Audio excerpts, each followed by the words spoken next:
Assalamualaikum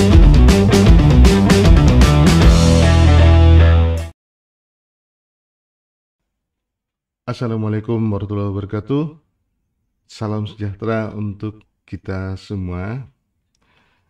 Kembali lagi kita membahas tentang pembelajaran pengauditan 2. Pada sesi sebelumnya kita sudah mendiskusikan tentang bagaimana pengujian substantif terhadap liabilitas terhadap utang ya. Sekarang kita lanjutkan kepada pengujian substantif atas ekuitas pemegang saham. Seperti sebelumnya, untuk mengetahui catatan akuntansi atau buku-buku akuntansi apa saja yang akan menjadi bukti audit yang akan kita kumpulkan, maka kita harus memahami bagaimana siklus transaksi yang terkait dengan akun yang bersangkutan. Nah, itu dimulai dengan memahami bagaimana pencatatannya. Dan untuk itu, kita harus mengetahui bagaimana penjurnalannya, melakukan jurnal-jurnal transaksi yang terkait dengan ekuitas. Ada 4 transaksi di sini, yang pertama adalah penyetoran modal saham, kemudian transaksi pengakuan laba tahun berjalan, yang ketiga pembagian dividen, dan keempat penarikan saham sebagai treasury stock. Untuk transaksi penyetoran modal saham, biasanya kita mendebit atau entitas tentu mendebit kas ya, dan mengkredit modal saham dan selisih lebih modal saham. Kemudian pengakuan laba tahun berjalan, maka entitas mencatat ikhtisar laba rugi, ya kita akan lihat di ikhtisar laba ruginya, kemudian saldo laba, dan di buku besar akan nampak di sebelah kredit ya. Kemudian pembagian dividen, maka biasanya mendebit saldo laba dan mengkredit utang dividen atau utang dividen. Lalu yang terakhir adalah penarikan saham sebagai treasury stock, maka akan menambah kembali jumlah treasury stock entitas dan itu mengurangi kas ya. Mengetahui kewajaran pelaporan terkait dengan ekuitas, maka kita harus memahami prinsip-prinsip akuntansi terkait dengan ekuitas pemegang saham. Pertama terkait dengan penjelasan yang lengkap terhadap akun modal saham, kemudian yang kedua treasury stock yang disajikan dalam kelompok modal saham sebesar kosnya sebagai pengurang modal saham dan saldo laba. Dan ketiga, perubahan saldo laba tahun berjalan yang harus disajikan dalam laporan perubahan saldo laba. Dan keempat, pembatasan penggunaan saldo laba bila ada ya di dalam penjelasannya. Nah, ini 4 hal ini yang harus kita gali. Terkait dengan penjelasan yang lengkap mengenai akun modal saham, pertama item terkait dengan jenis saham dan nominal, yang kedua keistimewaan saham preferen, modal dasar, modal ditempatkan, modal disetor, treasury stock, dan saham beredar. Kemudian liabilitas atau kewajiban dividen yang muncul, dan stock option plan yang mungkin ada di dalam catatan entitas ya. Tujuan audit atau tujuan pengujian substantif terhadap ekuitas ini dikaitkan dengan asersi manajemen terkait dengan keberadaan dan keterjadiannya, kelengkapannya, penilaian dan alokasi, kemudian hak kepemilikan, serta penyajian dan pengungkapan. Dan kita akan membandingkan antara saldo ekuitas yang disajikan di dalam laporan keuangan dengan saldo ekuitas sesungguhnya hasil audit. Nah, program pengujian substantif pada ekuitas yang akan merinci tentang prosedur audit yang harus dijalani. Pertama, prosedur audit awal atas ekuitas, kemudian prosedur analitik atas ekuitas, pengujian terhadap transaksi rinci atas ekuitas, pengujian terhadap saldo akun rinci atas ekuitas, dan pemeriksaan atas penyajian dan pengungkapan ekuitas. Prosedur audit awal.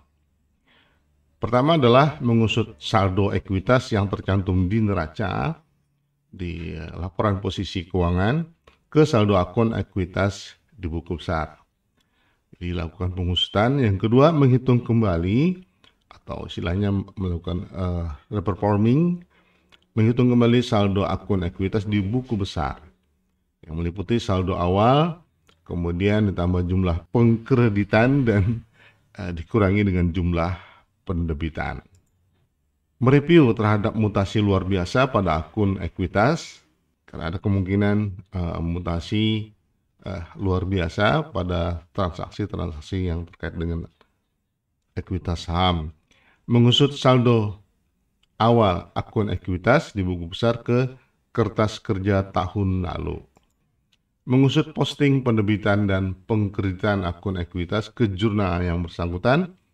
Merekonsiliasi akun modal saham yang ada di buku besar ke buku pembantu pemegang saham, subsidiarinya. Ya. Prosedur kedua adalah analytical prosedur atau prosedur analitik, yaitu melakukan perhitungan rasio-rasio keuangan yang berkaitan dengan ekuitas.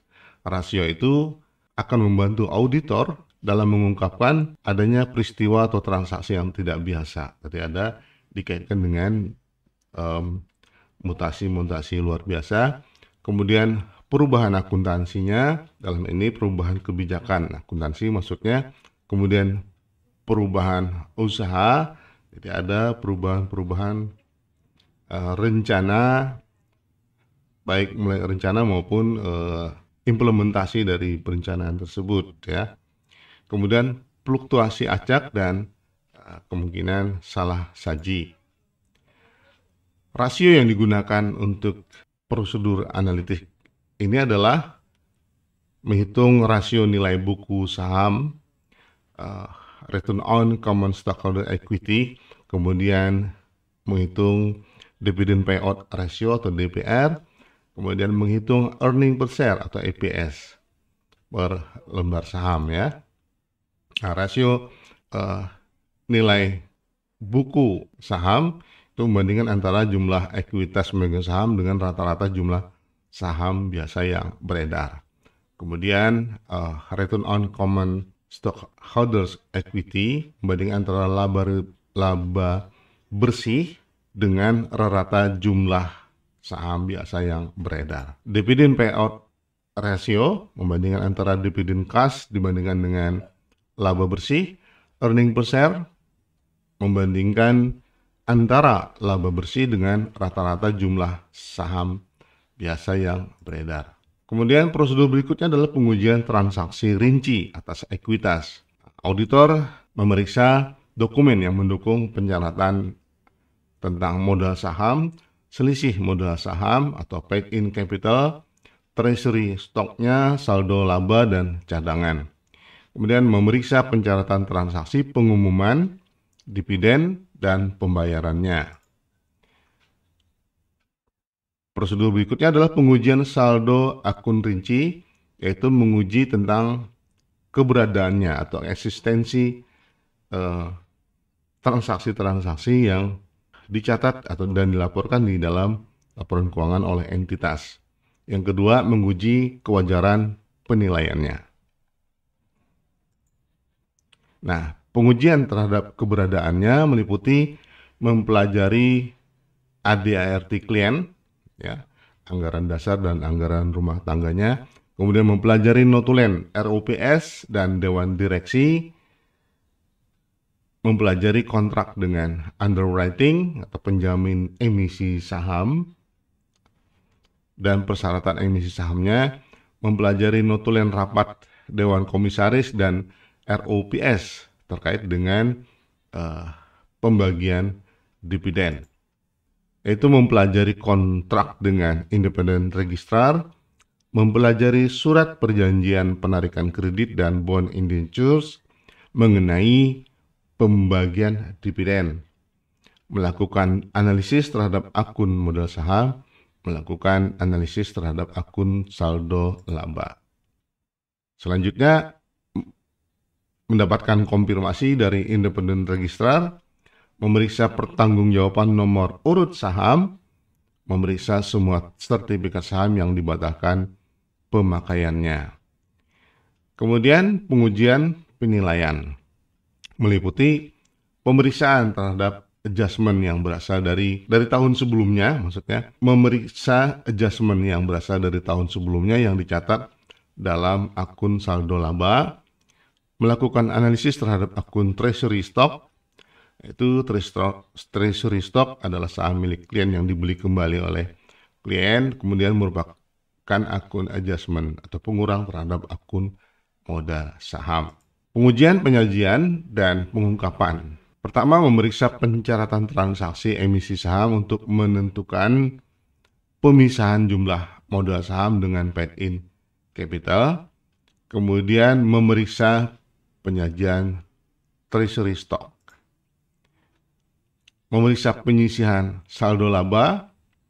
Kalau ada cadangan ya, biasanya disisihkan untuk cadangan dalam tahun yang diaudit. Kemudian memeriksa pengungkapan yang berkaitan dengan unsur ekuitas pemegang saham. Nah, itulah secara ringkas pengujian substantif terhadap ekuitas pemegang saham. Selanjutnya kita akan diskusikan di classroom ya. Terima kasih, mohon maaf sebelumnya atas kurang lebihnya. Semangat belajar di tengah pandemik COVID-19, jaga kesehatan, ikuti protokol kesehatan. Learning, doing, and praying. Jangan lupa berdoa. Assalamualaikum warahmatullahi wabarakatuh.